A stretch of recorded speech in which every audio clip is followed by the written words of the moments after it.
Welcome to our channel. Today we how to set up Microsoft Azure Synapse for big data pipelines, detailed guide step by step clearly. To set up Microsoft Azure Synapse for big data pipelines, begin by logging into your Azure portal. Once logged in, navigate to the Azure Synapse Analytics service.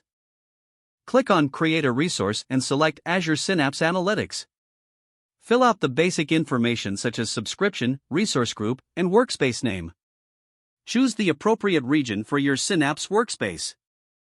Select your editions and pricing tier based on your needs. Set up the admin details, including the admin account email and password. Review the configuration to ensure everything is set correctly. Click on Review plus Create and then hit Create to provision your Synapse workspace. Once deployment is complete, access your new Synapse workspace.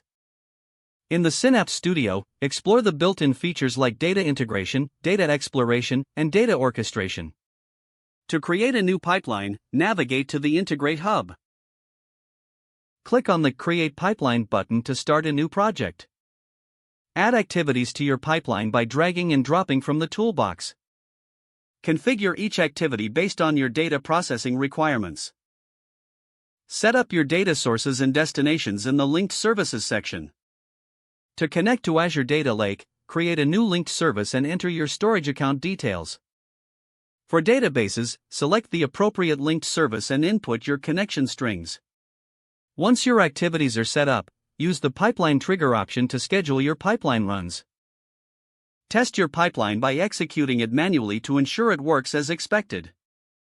Monitor the pipeline performance in the monitoring section after execution. If necessary, configure alerts and logs for better oversight. Finally, review best practices for optimizing data flows and reducing costs within your Synapse environment. Congratulations, your Microsoft Azure Synapse for big data pipeline setup is now complete. If the page does not load, refresh the browser or try again in a private or incognito window.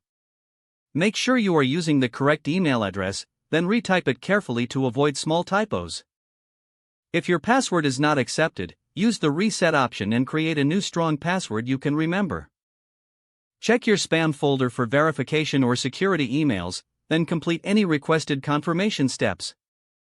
Enable two-factor authentication if available to improve account security and reduce unauthorized access risk. Don't forget to like this video and subscribe to our channel for more step-by-step tech guides.